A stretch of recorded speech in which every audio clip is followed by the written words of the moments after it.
This is all about providing a better outlook, a better way of life for kids who don't have much and who may well be in danger of entering the youth criminal justice system.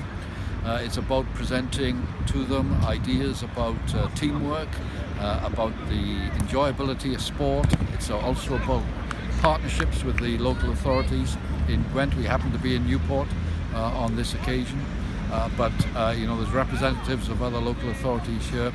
And it's all about creating a better attitude for young people who, if they don't have this sort of diversionary activity, could become a problem later on for society. So it's about building good community cohesion, certainly contributing to crime reduction later on, and really helping to develop good model citizens, which is something surely we all want. I think it's a great initiative, as you can see here. There's hundreds of kids and hundreds inside, just getting them outside and working together, and it's a bit of a positive attitude on life and schoolwork, I suppose.